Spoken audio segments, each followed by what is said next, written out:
अब ये फिल्म क्यों जरूरी है? सबसे पहली बात तो मुझे लगता है कि इस देश को ये समझना, ये जानना, क्योंकि कई बार हमें जब चीजें मिल जाती हैं, हमारे साथ हो जाती हैं, तो ये मानव स्वभाव है कि हम जो है उसके बारे में बात नहीं करते, हम उसको भूल जाते हैं। इस कोरोना के संकट काल के बाद देश अगर आज दुनिया की सबसे तेजी से बढ़ती अर्थव्यवस्था बना हुआ है, तो वो इसलिए बन पाया क्योंकि इस देश में किसी प्रधानमंत्री ने पहले लॉकडाउन में लोगों की जान बचाई, दूसरे लॉकडाउन में देश की अर्थव्यवस्था को बचाया, और इस दौरान इस देश की वैज्ञानिक कम्युनिटी ने, डॉक्टर्स ने और बहुत सारे लोगों ने अपना फर्ज निभाया, और स्पेशली उन वैज्ञानिकों ने जिन्होंने सबसे शानदार वैक्सीन ढूंढ कर निकाली जो भारत ने बनाई, जिसके पास ऐसा कोई अनुभव नहीं था। लेकिन उस वैक्सीन को बनाने के लिए किस तरह का प्रयास हुआ, कितना त्याग हुआ, कितने रास्ते में रोड़े आए, किस तरह से चिंदी मीडिया एजेंडाधारियों ने पूरा प्रयास किया कि विदेशी वैक्सीन भारत पर थोप दी जाए। ये फिल्म उस पूरी कहानी को बयां करती है। मैं आपको पूरी कहानी तो फिल्म की नहीं बताऊंगा, आपका मजा भी किरकिरा हो जाएगा, लेकिन आपको जरा इंटरेस्टिंग पार्ट दिखाता हूं। नाना पाटेकर ने आईसीएमआर के डीजी का रोल प्ले किया है, जो उस वक्त डीजी थे। और जब वो मंच पर आए इस फिल्म के खत्म होने के बाद, तो उन्होंने क्या बताया, एक बार आप वो सुनिए, फिर आगे की बात बताता हूं। इन्होंने कास्ट किया, इसकी वजह से मैं यहाँ खड़ा हूँ। हमें कुछ नहीं आता। मैं बिल्कुल, हमारे पूरे टीम में अनाड़ी जो कोई था तो वो मैं था। मैं उसको पहले ही बोल रहा था कि भाई उतनी फ्लुएंटली मैं इंग्लिश बोल नहीं पाऊंगा, पहले देना, रट के बोलना है मुझे, तो अपनी कमियां हैं। तो इसने मेरी वो कमियां दूर करने की कोशिश की। तो कम से कम 2 लाइन तो तू लगातार बोल सकता है यार, वो कैसे लिख के दिए, तो मैंने रट के बोले हैं। एक तो सबसे बड़ी बात यह है कि मैं उस ऐसे फिल्म का हिस्सा बनना, तो मैं उसके लिए इसका आभारी हूं। जब मेरे यहाँ आया था तो पहले मैंने कहा भाई मैं पैसे इतने लेता हूं। इसने कहा ये बजट इतने दे नहीं सकते।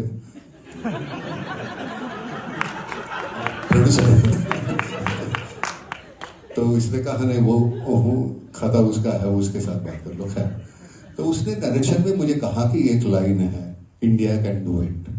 जिस कन्विक्शन से तुम बोलोगे और लोग उसके ऊपर भरोसा करोगे, मुझे लगता है इसलिए तुम करो। अब मुझे लगा यार कमाल है, इससे बड़ा मुझे कौन औदा देगा। तो मैंने कहा हाँ मैं करता हूँ। मुझे सच में कहता हूँ, कोई भी ये फिल्म करने की नहीं सोचता, ये फिल्म का सब्जेक्ट है ही नहीं। और तुम्हें वो जो आपको अभी पता चला होगा, असल में आप हमारे हीरो कौन है।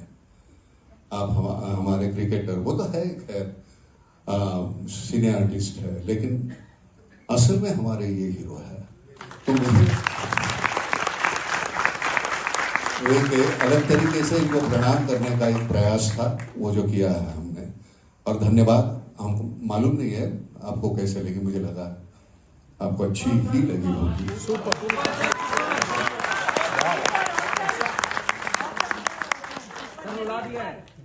अच्छा है। सर आपने बोला आपको कुछ याद नहीं। तो नाना पाटेकर बहुत सरल स्वभाव है। आप देखिए वहां आराम से जैसे कुर्ता पजामा चप्पल पहन के आए हुए थे। बड़े बड़े फिल्म स्टार शाहरुख खान, मैं देख रहा था जवान के सक्सेस पार्टी में या सक्सेस प्रेस कॉन्फ्रेंस में गए थे, पूरा तैयार व्यार होके गए थे। नाना पाटेकर की सिंप्लिसिटी उनको खास बनाती है, और मुझे लगता है इस रोल के लिए वो बेस्ट थे, जिस तरह ने से उन्होंने इस रोल को प्ले किया। और मैं इसलिए भी जवान फिल्म की बात कर रहा हूँ कि एक तरफ जवान फिल्म है जिसका पॉलिटिकल पार्टीज ने, चिंदी मीडिया ने बड़ा इस्तेमाल किया कि कैसे देखिए सरकार को घेर। ठीक है, घेरिए, कोई बात नहीं, करना चाहिए। लेकिन उसी बीच में एक the vaccine story war film भी आती है, जो सरकार को घेरने बचाने की बात नहीं करती। वो इतना कहती है कि इस देश ने कितने मुश्किल और संकट काल के बाद के बीच से ये लड़ाई जीती है, इसको पहचानिए।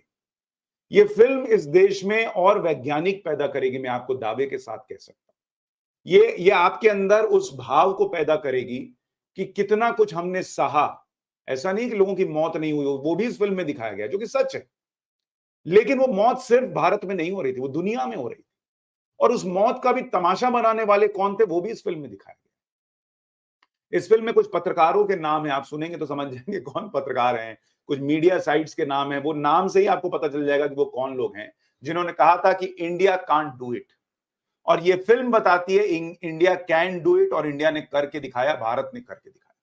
इसलिए ये फिल्म देखना जरूरी है। और ये फिल्म इसलिए भी देखना जरूरी है क्योंकि अगर आप ये फिल्म नहीं देखेंगे तो इन एजेंडाधारियों से, इन विदेशी ताकतों से, इस तरह की लॉबीज से कैसे देश जूझ रहा है, लड़ रहा है, आज भी लड़ रहा है, आप कभी नहीं समझ पाए। कैसे नेता से लेकर पत्रकार और फिल्म स्टार से लेकर और तमाम ऐसे लोग जो हैं वो एक पूरे टूल किट के साथ काम करने लग जाते हैं। कुछ लोगों ने देखा है, कुछ लोग अभी भी नहीं समझ पा रहे हैं। आप ये फिल्म देखेंगे तो समझ जाएंगे। और इसीलिए मैंने कल ट्वीट करके कहा था कि फिल्म बहुत शानदार है, हर राष्ट्रवादी को, हर देशभक्त को ये फिल्म पसंद आएगी। बहुत शानदार फिल्म है। आप देखेंगे इस फिल्म में कि कैसे एक वैक्सीन बनाने के लिए जब जब लॉकडाउन लगा हुआ था तो कैसे कैसे काम हुए हैं उस लॉकडाउन के अंदर, कैसे लाल फीताशाही तोड़कर ताबड़तोड़ तरीके से डिसीजन लिए गए, कैसे आईसीएमआर का लोग, आज भी बहुत सारे लोग इस देश में नाम तक नहीं जानते होंगे कि आईसीएमआर ने इस वैक्सीन में क्या भूमिका निभाई। ये सारी बातें ये फिल्म बताती है, और बताती है साथ में कि कैसे पूरी लॉबी काम कर रही थी कि ये भारत की वैक्सीन न बन सके। और इसलिए मैंने कहा कि ये फिल्म आपको देखनी चाहिए, बहुत जरूरी फिल्म है देश के लिए। जरूर जाइए, 28 सितंबर को रिलीज हो रही। मैं अमूमन फिल्म को देखने के लिए नहीं बोलता। विवेक अग्निहोत्री मेरे मित्र हैं, लेकिन अच्छी फिल्म नहीं बनाएंगे तो क्यों देखने जाना आपको। लेकिन मैं देख कर आया और मुझे कई जगह किसी ने अभी कहा नाना पाटेकर को कि आंखों में आंसू आ गए। आप देखेंगे उन वैज्ञानिकों ने क्या क्या सहा है।